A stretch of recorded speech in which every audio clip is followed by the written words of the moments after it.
늘 생각만 했던 연기 공부를 시작할 계획이 있으신가요? 드디어 2022년 새해가 밝았습니다. 새롭게 출발하는 2022년 어떤 계획들을 갖고 계신가요? 늘 생각만 했던 연기 공부를 시작할 계획이 있으신가요? 아니면 올해부터 연극영화과 입시 준비를 하시는 분들도 계시겠죠. 자, 이렇게 새해 들어서 연기를 공부하겠다고 마음먹으신 분들, 아마도 제일 많이 하시는 고민은 어디서 연기를 공부해야 될지일 겁니다. 그래서인지 저한테 카톡으로 정말 많은 분들이 질문을 하시는데요. 자기가 사는 지역이 어딘데 연기학원을 좀 추천해달라는 분들도 많이 계시고요. 연기학원 상담을 갈 건데 뭘 좀 집중적으로 봐야 될지 묻는 분들도 많이 계세요. 제가 예전에도 연기학원 고르는 방법이라는 영상을 올린 적이 있었는데요.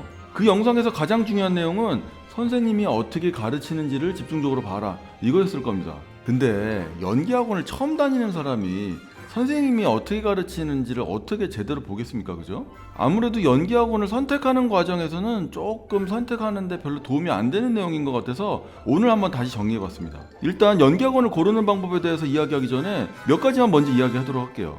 일단 저한테 카톡으로 연기학원을 추천해달라는 분들이 많으신데요. 이 학원이라는 게 홈페이지에 나와 있는 것처럼 어떤 시스템을 갖추고 특정 커리큘럼을 갖고 있다 하더라도요, 그 학원에 있는 모든 선생님들이 학원의 시스템이나 커리큘럼을 그대로 따라가고 수업하기가 쉽지가 않아요. 특히 연기라는 분야가 좀 더 그런 것 같습니다. 한마디로 학원 홈페이지에서 말하는 내용, 그리고 학원에 있는 상담 실장님이 하시는 말씀, 그리고 실제로 수업을 하는 담당 선생님이 하는 수업 내용이 전부 일치하지 않을 수도 있다는 뜻입니다. 그렇다 보니까 제가 아는 학원을 추천드리기가 참 불안한 부분들이 있어요. 부산 쪽 같은 경우는 제가 거기서 학원을 한 10년 정도 했었다 보니까 부산에 계시는 연기 선생님들 중에 진짜 괜찮은 선생님들을 많이 알고 있거든요. 그래서 부산 쪽 같은 경우는 학원보다는 좋은 선생님을 추천해달라고 그러면 추천해드리기도 합니다. 그런데 학원을 추천하기가 참 어려운 것 같아요. 한마디로 어떤 학원이 좋냐가 중요한 게 아니고 어떤 선생님을 배정받아갖고 배우느냐, 그게 가장 중요할 겁니다. 똑같은 대학교에서 똑같은 교육을 받은 선생님이라도 가르치는 건 완전 천차만별이에요. 그럴 수밖에 없는 겁니다. 자, 연기학원을 고르는 법 첫 번째, 집에서 가까운 곳을 찾으라는 말, 지난번에도 한번 말씀드린 적이 있었습니다. 굳이 너무 멀리 갈 필요가 전혀 없다는 거예요. 저는 개인적으로 정말 집에서 최대한 가까운 곳을 찾으라고 얘기합니다. 근데 보통 현실은 어떤가요? 왠지 좀 집 근방에 있는 학원들은 좀 별로일 것 같고 좀 후진 것 같고, 좀 이 강남이나 홍대 뭐 이런 좀 번화한 곳에 있는 학원이면 좀 뭔가 좀 제대로 가르칠 것 같고, 아마 그런 생각들 많이 하실 거예요. 뭐 충분히 이해합니다. 제가 확실하게 말씀드리는데요, 집 근방에 있는 학원이라도 절대 수준이 떨어지진 않을 거예요. 오히려 원장이 개인적으로 신경을 더 많이 써줄 확률이 높아집니다. 그리고 연기는요, 선생님이 굉장히 테크닉적으로 정말 열심히 가르쳐주는 것도 중요하지만 스스로 끊임없이 반복하고 감을 익히면서 충분한 시간을 가지고 연습에 임하는 거, 그게 가장 중요합니다. 그러니까 기술적인 부분을 정말 잘 가르쳐주는 선생님보다는요, 정말 관심을 갖고 친절하게 작은 거라도 그냥 넘어가지 않는 그런 깐깐한 선생님, 그런 선생님만 계시다면 연기 훈련하는 데 있어서 부족함이 없을 겁니다. 학원이 집에서 너무 멀면 어떨까요? 일단 이동 시간이 늘어나니까 연습할 수 있는 시간이 상대적으로 줄어들겠죠? 피로감도 엄청나게 쌓일 겁니다. 그러니까 왕복 1시간에서 1시간 반 안에 갈 수 있는 그런 학원을 찾아보실 걸 권해드려요. 자, 연기학원을 고르는 법 두 번째, 학원에 가셔갖고 나를 가르쳐줄 선생님을 만나게 해달라고 하세요. 일단 학원에 가서 상담을 받게 되면은 제일 먼저 만나게 되는 사람은 학원 원장님이거나 상담 실장님이실 거예요. 물론 그 상담을 해주시는 분이 직접 수업까지 해주시는 경우들도 많이 있을 겁니다. 하지만 대형 학원으로 가면은요, 처음 상담받았던 그 선생님한테 직접 연기를 배울 확률은 굉장히 떨어질 거예요. 이럴 때는요, 상담을 받으시면서 20분 정도라도 좋으니까 나를 가르쳐줄 선생님을 만나게 해달라거나 아니면 무료 청강을 좀 받게 해달라고 그렇게 부탁을 한번 해보세요. 물론 어떤 학원들은요, 무료 청강 안 되는 경우들도 있을 거예요. 그리고 한 번에 한해서 무료 청강 가능한 학원들도 있을 겁니다. 청강이 안 된다는 학원도 어느 정도 이해는 돼요. 수업에 들어올지 안 들어올지 알 수 없는 학생이 자꾸 들어와가지고 수업 분위기를 해칠 수도 있다고 생각하기 때문에 청강이 안 된다고 안 좋은 학원이라고 단정 지을 필요는 없어요. 하지만 청강이 가능한 학원들 같은 경우는요, 부담스럽지 않게 청강을 들어가실 수 있으니까 청강을 그렇게 요청을 해보실 걸 권해드립니다. 자, 청강이 된다 그러면요, 제일 먼저 보셔야 될 게 뭘까요? 한 반에 몇 명이 있는지를 먼저 보세요. 한 반 정원이 8명이라고 했는데 막상 수업에 들어가니까 10명, 12명까지 받는 학원들도 있어요. 그리고 3시간 수업에 8명이 정원이면 한 사람한테 떨어진 시간이 몇 분일까요? 대략 20분 남짓일 거예요. 근데 이 20분이라는 시간이 뭐예요?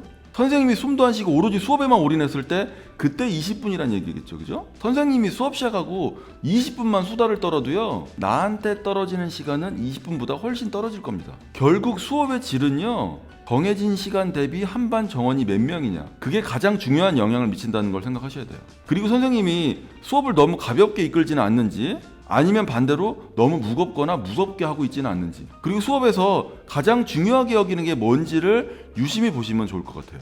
이 연기를 배우는 기초 단계에서는요, 감정이나 테크닉보다는 발음이나 발성, 그리고 딕션, 그리고 읽기 습관, 그런 것들을 집중적으로 배우셔야 돼요. 한마디로 발음도 언어라고 소리도 제대로 못 내는데 막 감정만 근사하게 잡으면 무슨 소용입니까? 뭐라고 하는지 하나도 안 들리니까 아무 소용이 없는 겁니다. 근데 어떤 특정 학원들은요, 연기를 배우는 기초 과정 안에서 발음이나 발성을 너 알아서 해 라고 하는 학원들도 많다고 하더라고요. 자, 그리고 청강이 안 되는 학원들 같은 경우는요, 이렇게 한번 해보세요. 나를 가르쳐줄 담당 선생님하고 잠깐이라도 좋으니까 면담을 할 수 있게끔 해달라고 해보세요. 만약 상담을 받으러 간 날 그 담당 선생님이 없다면 날짜를 따로 잡아서라도 한번 꼭 만나게 해달라고 그렇게 해보시면 좋을 것 같습니다. 한두 푼 하는 학원도 아닌데 그 정도는 노력하셔야 될 거예요. 자, 그렇게 해서 담당 선생님을 만났다. 그럼 이런 걸 물어보시는 겁니다. 나는 앞으로 어떤 목표가 있다. 그리고 학원을 다니는 목적은 이러이러하다. 나는 이러이러한 단점이 있고 이러이러한 핸디캡이 있는데 수업을 통해서 어떻게 교정받을 수 있느냐, 그리고 수업을 하는 데 있어서 어떤 걸 가장 중요시 여기느냐, 그런 이야기를 나누시면서요, 선생님으로서 신뢰할 수 있는지, 충분히 존경심이 느껴지는지, 그런 것들을 유심히 보시면 좋겠어요. 자, 학원을 고르는 법 세 번째, 학원 전체 분위기를 보세요. 대학교에도 문화가 있듯이요, 학원에도 문화라는 것이 존재합니다. 뭘 철저하게 못하게 한다거나 뭘 권장한다거나 하는 그런 문화가 있을 거예요. 처음 학원에 가고 상담을 받으면요, 학원 강의실도 구경을 하실 수가 있을 거예요. 시설이 얼마나 좋은지도 좀 보셔야 되겠지만 좀 더 꼼꼼히 보셔야 되는 건 그 학원에 다니고 있는 학생들이에요. 수업 중에 들어가 있는 학생들을 볼 수는 없겠지만 수업이 아닌 시간에 학원에 와서 연습하는 학생들 많이 있잖아요. 그렇게 수업이 아닌 때 와서 연습하는 학생들을 유심히 보실 필요가 있습니다. 보통의 연기학원들은요, 수업이 아닌 때 와서 연습할 수 있게끔 공간을 제공해 주는 경우가 많아요. 그렇게 수업이 아닌 때 와서 하는 연습이 정말 중요합니다. 그렇게 개별적으로 와가지고 연습을 진지하게 할 수 있는 분위기가 잡혀 있는지 그거를 보셔야 돼요.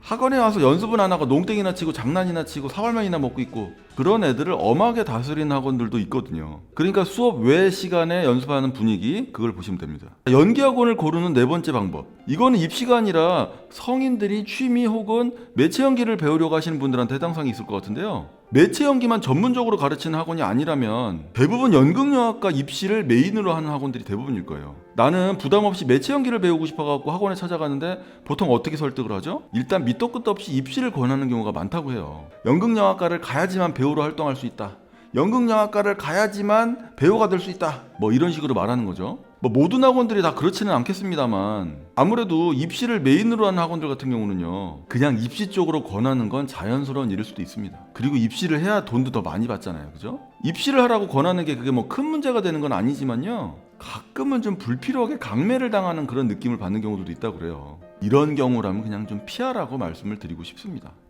그런 학원들은요, 매체 연기가 전문이 아닌 경우가 많아요. 자, 그리고 그 밖에는요, 학원 원장님이 수업을 또 직접 하시는지 그런 것도 한번 확인해 보시면 좋을 것 같고요. 매체 연기 전문인 경우에는 학생들이 연기할 때 해야 될 대사 있잖아요. 그거를 선생님이 주지 않고 학생들한테 직접 뽑아오라고 하는 경우가 많다고 합니다. 학생들이 자기가 하고 싶은 대사를 직접 드라마나 영화를 보고 뽑아오는 거는요, 물론 어느 정도 도움이 될 수 있는 부분이 있기는 합니다. 하지만 어느 학원에서 교재를 학생들한테 직접 준비하라고 합니까? 그죠? 선생님이 교재를 만들어서 학생들한테 주는 건 기본이잖아요, 그죠? 공부가 될 만한 대사를 선생님이 직접 준비하셔갖고 학생들한테 맞춤으로 주는 거, 그거는 선생님이 해야 될 가장 중요한 일이라고 저는 생각해요. 그리고 수업이 없을 때 연습할 수 있는 공간을 무료로 제공하는지 아니면 유료로 제공하는지 그런 것들도 한번 물어보시고요. 그리고 연극영화과 입시의 경우에는 합격률을 안 따질 수는 없잖아요, 그죠? 근데 저는요, 연극영화과 입시 합격률 그거 믿지 말라고 얘기합니다. 물론 입시 준비를 하는 학생들 입장에서는